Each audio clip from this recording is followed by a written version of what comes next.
Up News dipersembahkan oleh Universitas PGRI Semarang.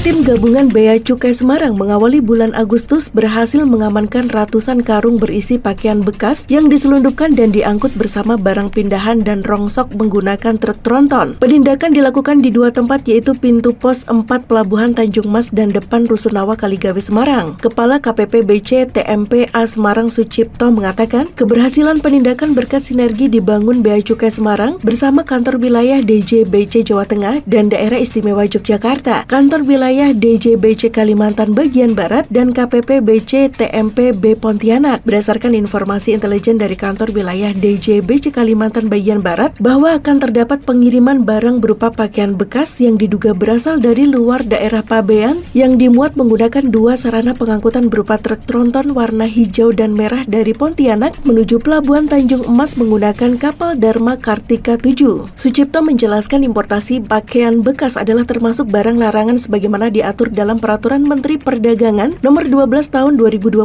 Kerugian negara atas pakaian bekas dari sisi material tidak bisa dinilai karena pakaian bekas adalah barang larangan. Sedangkan dari sisi imaterial, pakaian bekas akan sangat mengganggu pasar domestik yang merupakan pangsa pasar sebagian besar industri kecil dan menengah atau IKM dan produk tekstil serta konveksi yang berakibat akan ada beberapa IKM, TPT, dan konveksi yang tutup yang berimbas pada peningkatan jumlah pengangguran di dalam negeri. Dari sisi kesehatan, importasi pakaian bekas dikhawatirkan akan membawa penyakit yang dapat menular kepada pemakainya. Selain itu, importasi pakaian bekas juga akan menurunkan harga diri bangsa di tingkat internasional tentang kemampuan daya beli masyarakat Indonesia.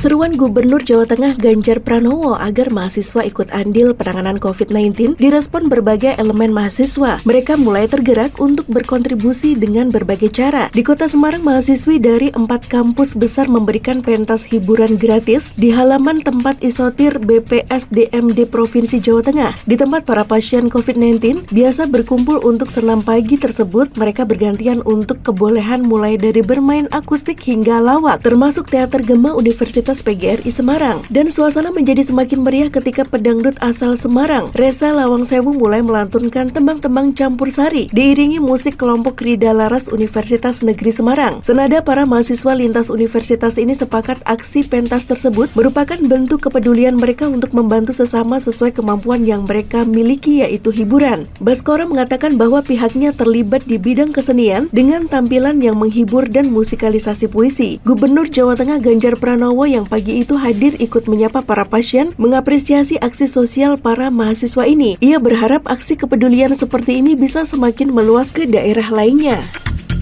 Dinas Kesehatan Jawa Tengah mengaku sudah mendapatkan vaksin booster yang nantinya akan disuntikan ke para tenaga kesehatan garda terdepan penanganan pasien COVID-19. Kepala Dinas Kesehatan Jateng Yulianto Prabowo mengatakan rencana penyuntikan vaksin booster kepada para tenaga kesehatan paling cepat dilakukan pada pekan ini. Yulianto mengungkapkan Kementerian Kesehatan sudah mengirimkan 11.000 vial vaksin booster sebagai suntikan dosis ketiga bagi para tenaga kesehatan yang menangani pasien COVID-19. Vaksin booster sebagai dosis ketiga ini akan disuntikan kepada para tenaga kesehatan yang menangani pasien COVID-19 di Jawa Tengah. Saat ini masing-masing rumah sakit rujukan COVID-19 sudah diminta untuk menyiapkan cold chains atau rantai dingin guna menyimpan vaksin booster tersebut. Yulianto menambahkan Dinas Kesehatan Jawa Tengah dan beberapa dinas kesehatan kabupaten kota sudah memiliki rantai dingin dengan suhu 25 derajat Celcius. Selain vaksin booster untuk tenaga kesehatan, juga telah diterima vaksin bagi para penyandang disabilitas berjenis Sinopharm yang merupakan hibah dari negara sahabat berjumlah sekira 24.000 vial atau untuk 2 kali penyuntikan.